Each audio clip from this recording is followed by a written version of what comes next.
Barça, Messi aurait pris sa décision de rester au Barça et de prolonger bientôt. Lionel Messi aurait une décision importante, celle de rester au Barça selon la presse catalane. Lionel Messi n'étant sous contrat que jusqu'en juin 2021, son futur commence à être analysé dans les médias espagnols. Messi jouera-t-il toute sa vie pour le FC Barcelone? Les supporters blaugrana n'en sont plus si certains depuis la récente révélation d'une clause dans le contrat de l'Argentin, laquelle lui permet de quitter le club à l'issue de chaque saison.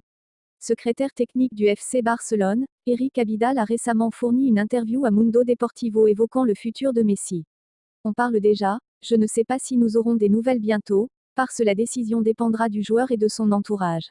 Mais pour nous, en tant que club, j'espère que tout sera bouclé le plus vite possible, mais je suis positif, avait ainsi estimé l'ancien défenseur du FC Barcelone. Mundo Deportivo indique ce mardi que Messi aurait pris la décision de rester au Barça et donc de prolonger bientôt avec la formation Bla. Ugrana, le virtuose argentin l'aurait confié en interne. Eric Abidal et la direction catalane devront donc se montrer persuasifs pour formaliser tout cela.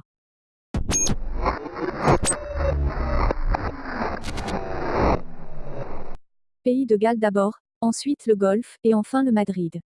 La provocation ultime de Bale envers Real Madrid. Pour fêter la qualification du pays de Galles à l'Euro 2020, l'attaquant madrilène Gareth Bale s'est offert une belle petite provocation. Le capitaine du pays de Galles a fêté la qualification de sa nation pour l'Euro 2020 en taclant Zinedine Zidane. Eux et le Real Madrid par drapeau interposé. L'ancien joueur de Tottenham a posé, après le succès à Cardiff face à la Hongrie, 2-0, avec un drapeau gallois où était inscrit un message dénué d'équivoque, pays de Galles d'abord, le Golfe ensuite, et le Real Madrid enfin, dans cet ordre.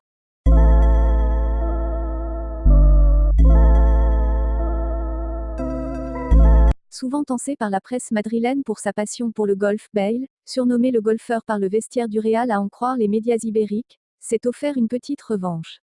Le joueur de 30 ans, qui est arrivé au Real en 2013, est concerné par plusieurs rumeurs l'envoyant en Chine dès cet hiver.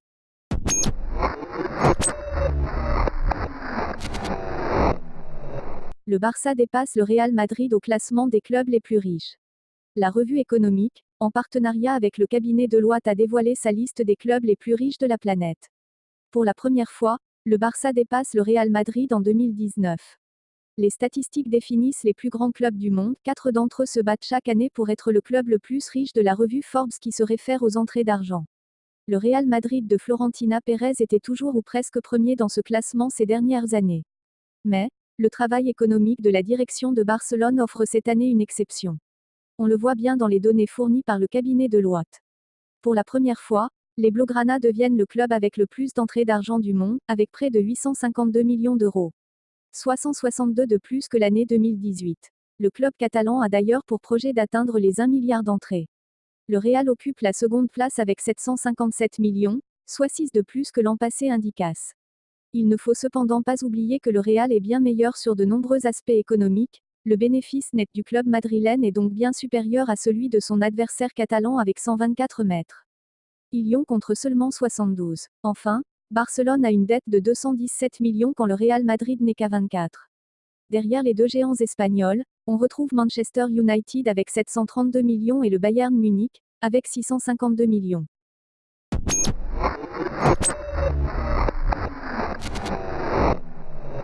Officiel, José Mourinho est nommé entraîneur de Tottenham en remplacement de Pochettino. Le Portugais José Mourinho a été nommé entraîneur de Tottenham en remplacement de l'Argentin Mauricio Pochettino, tout juste limogé, a annoncé mercredi le club londonien de Premier League. Mourinho, sans club depuis son éviction de Manchester United en décembre 2018, a signé un contrat courant jusqu'à la saison 2022 à 2023, a précisé le club dans un communiqué.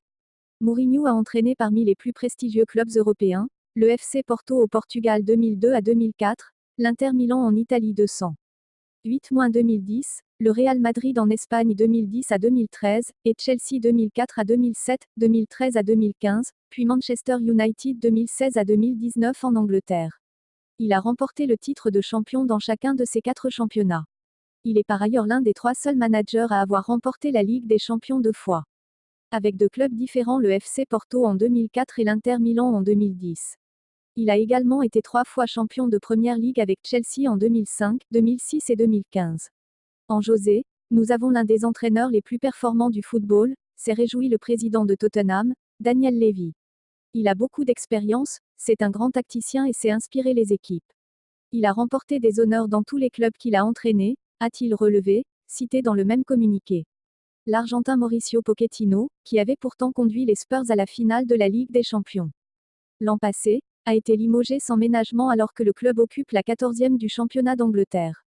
Les résultats domestiques à la fin de la saison dernière et au début de celle-ci ont été extrêmement décevants, a sobrement expliqué mardi soir le club de Londres. Dans sa folle course européenne la saison dernière, Tottenham avait en effet laissé des forces en Première Ligue, ne remportant que 3 de ses 12 derniers matchs. Ces mauvais résultats se sont poursuivis cette saison puisque le club londonien pointe à la 14e place, à 11 longueurs de la 4e place. Ace, synonyme de C1, et à 20 points du leader Liverpool. Pire encore, Tottenham a été éliminé en Coupe de la Ligue par un club de D4, et n'a plus remporté de match 3 nuls, 2 défaites de Première Ligue depuis la réception de Southampton, 2-1, le 28 septembre.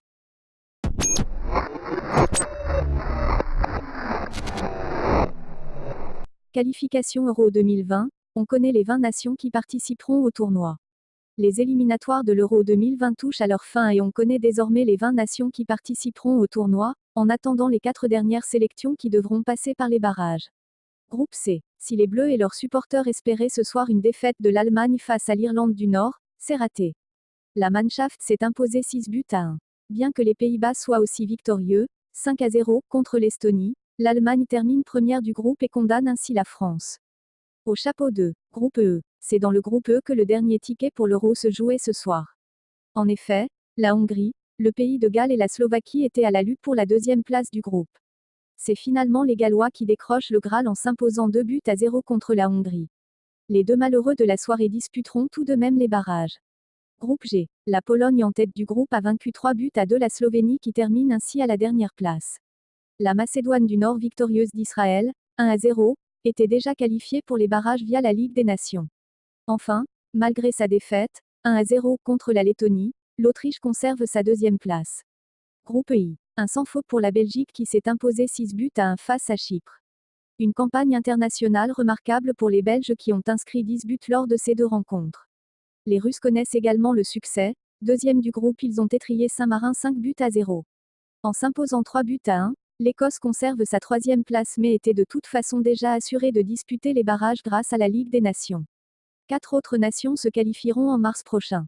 Équipes qualifiées: Allemagne, Angleterre, Autriche, Belgique, Croatie, Danemark, Espagne, Finlande, France, Italie, Pays-Bas, Pays de Galles, Pologne, Portugal, REP.